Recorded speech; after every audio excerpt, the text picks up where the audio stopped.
So, बच्चों, let's read this question. So this question says an object 5 centimeter in length is placed at a distance of 20 centimeter in front of a convex mirror of radius of curvature 30 centimeter. Find the position of the image, nature and its size. Alright, तो चलिए बच्चों इस question को start करते हैं।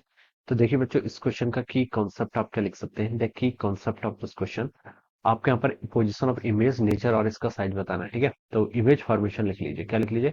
Image formation by mirror लिख सकते हैं। ठीक है, this will be the key concept of this question. Alright, तो देखिए बच्चों, मिरर फार्मूला का यूज कर लीजिए। मिरर फार्मूला देखिए कि आपका 1/v plus 1/u it is equal to 1/f। ठीक है, this is our mirror formula, इसका यूज करेंगे। क्वेश्चन ने बोला can object 5 centimetre in length. ठीक है, हाइट ऑफ ऑब्जेक्ट गिवन कर रखी है कितनी? 5 सेंटीमीटर के इक्वल गिवन कर रखी है। इस place at A distance of 20 centimetre in front of a convex mirror. ठीक है, ऑब्जेक्ट डिस्टेंस बच्चों कितना है? 20 सेंटीमीटर। -20 सेंटीमीटर लिख लेंगे। ठीक है, ऑब्जेक्ट कभी लेफ्ट साइड पे प्लेस होगा। ठीक है, ये इस तरह की सिचुएशन है। आपका कॉन्वेक्स मिरर है। ठीक है, रे ऑफ लाइट यहाँ से आएगी तो ये आपकी नेगेटिव साइड, ये आपकी पॉजिटिव साइड। ठीक है, तो इधर के लेफ्ट के डिस्टेंस को नेगेटिव में मेजर करके, इसलिए यू ऑब्जेक्ट डिस्टेंस कितना? -20 है।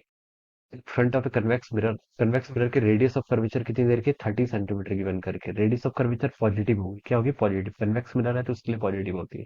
तो यहाँ से इतना जाएगा। अब यहाँ से हम लिख सकते हैं, ये हो जाएगा 1/v plus 1/u। Focal length को देखिए क्या लिख सकते हैं? फोकल लेंथ यहाँ से हम लिख सकते हैं इसको 2/r लिख सकते हैं। ऑलराइट, ये हो जाता है आपका यहाँ पर सर रिलेशन। ठीक है, रेडियस के ऑफ कर्वेचर कितनी होती है? 2 टाइम्स फोकल ऑफ लेंथ होती है, तो हम यहाँ पर से ऐसे लिख सकते हैं।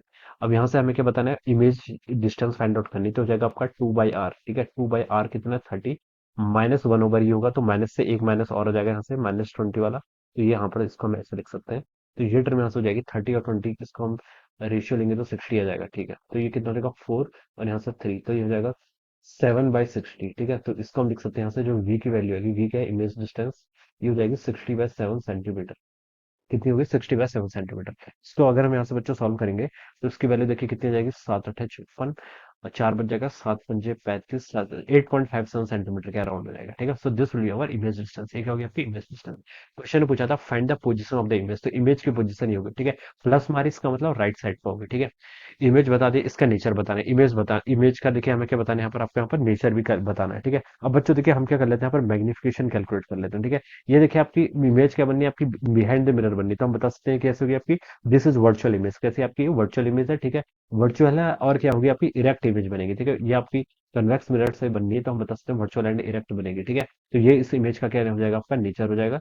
मैं I can write that virtual and erect. ठीक है, ये इस मिरर का क्या हो जाएगा? आपका सॉरी, वर्चुअल एंड, यहाँ से हम लिख सकते हैं, देखिए बच्चों क्या हो जाएगा इसका?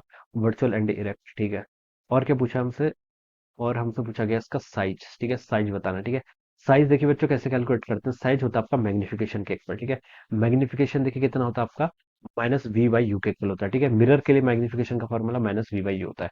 और मैग्निफिकेशन हो जाए आपका height of image divided by height of object. ठीक है, ये हम यहाँ से इसको ऐसा लिख सकते हैं।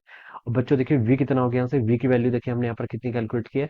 60/7। माइनस साइन आपका ऐसे ही रहेगा। ठीक है, साइन का बहुत ध्यान रखना है। u देखिए कि आपका u आपका -20 है, तो यहाँ पर सब इसको आपने -20 रख लिया। ठीक है, हाइट ऑफ इमेज क्या करना है? आपको फाइंड आउट करके बताना है। ठीक है, हाइट ऑफ इमेज यही पूछा है ना। देखिए, find the position of image, image का नेचर और इसका साइज। साइज ये हाइट ऑफ इमेज है। ठीक है, और हाइट ऑफ ऑब्जेक्ट ये क्वेश्चन में दिया हुआ है कितना? 5 सेंटीमीटर। ठीक है, तो यहाँ से आपका इतना हो जाएगा। तो बच्चों इसको सॉल्व करेंगे तो हो जाएगा आपका माइनस से, देखिए आपका यहाँ पर माइनस कैंसिल हो जाएगा। यहाँ पर आपका बच गया 60 डिवाइडेड बाय कितना हो जाएगा? 7 × 20 it is equal to height of image divided by 5। ठीक है, ये यहाँ से इतना हो जाएगा। अब देखिए बच्चों इसको सॉल्व करेंगे तो ये आपका यहाँ पर इतना हो गया। और यहाँ से हाइट ऑफ इमेज की वैल्यू जाएगी आपकी 3 × 5 कितना? 15।